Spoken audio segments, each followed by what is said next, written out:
तो दोस्तों, किशोरी क्रिएशन से मैं सपना शर्मा आप सभी का हार्दिक स्वागत करती हूँ आपके अपने चैनल पर। दोस्तों, आइए सुनते हैं शिव पुराण महात्म्य का 7वां अध्याय। देव दानव किन्नर गंधर्व ऋषि मुनि संत योगी अश्वी सन्यासी भक्त और नास्तिक का भी कल्याण करने वाले देवों के देव महादेव को नमस्कार है। आइए सुनते हैं शिव पुराण महात्म्य का 7वां अध्याय। श्रोता द्वारा पालन किए जाने वाले नियम। सूत जी बोले, शौनक, शिव पुराण सुनने का व्रत लेने वाले पुरुषों के लिए जो नियम है उन्हें भक्ति पूर्वक सुनो। शिव पुराण की पुण्यमयी कथा नियम पूर्वक सुनने से बिना किसी विघ्न बाधा के उत्तम फल की प्राप्ति होती है। दीक्षा रहित मनुष्य को कथा सुनने का अधिकार नहीं है, अतः पहले वक्ता से दीक्षा ग्रहण करनी चाहिए। नियम पूर्वक कथा सुनने वाले मनुष्य को ब्रह्मचर्य का अच्छी तरह से पालन करना चाहिए। उसे भूमि पर सोना चाहिए, पत्तल में खाना चाहिए। कथा समाप्त होने पर ही अन्न ग्रहण करना चाहिए। समर्थ मनुष्य को शुद्ध भाव से शिव पुराण की कथा की समाप्ति तक उपवास रखना चाहिए और एक ही बार भोजन करना चाहिए।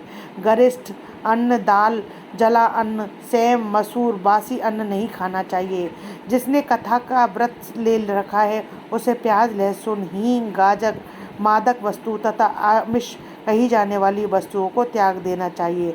ऐसा मनुष्य प्रतिदिन सत्य, शौच, दया, मौन, सरलता, विनय तथा हार्दिक उदारता आदि सद्गुणों को अपनाए तथा साधु संतों की निंदा का त्याग कर नियम पूर्वक कथा सुने। सकाम मनुष्य इस कथा के प्रभाव से अपनी अभिष्ट कामना प्राप्त करते हैं और निष्काम मोक्ष प्राप्त करता है। सभी स्त्री पुरुषों को विधि विधान से शिव पुराण का उत्तम कथा सुननी चाहिए।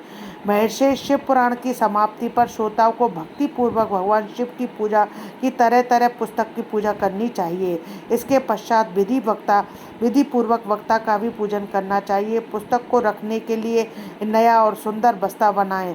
पुस्तक वक्ता की पूजा के उपरांत वक्ता की सहायता हेतु बुलाए गए पंडितों का भी सत्कार करना चाहिए।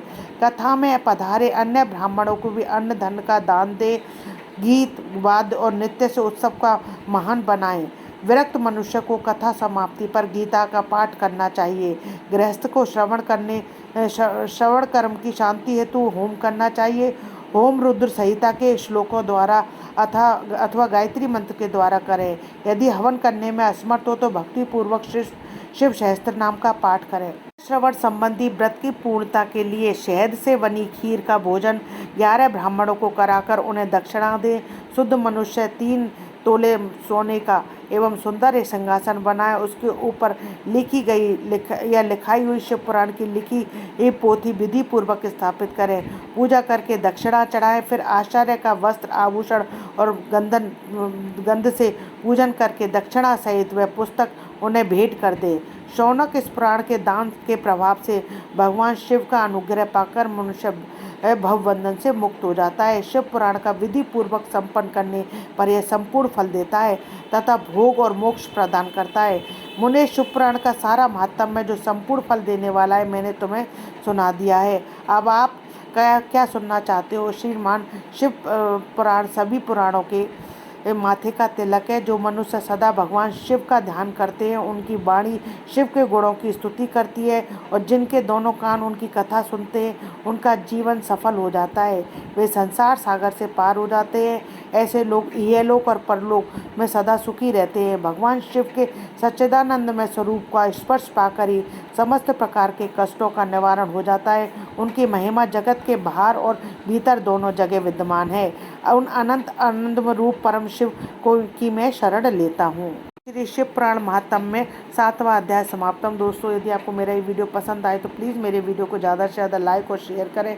यदि आप मेरे चैनल पर नए हैं तो चैनल को सब्सक्राइब करना ना भूलें। पास ही में बेल आइकन को दबाएं जिससे मेरे आने वाले हर नए वीडियो का नोटिफिकेशन आपको मिल जाए। जय श्री कृष्ण दोस्तों।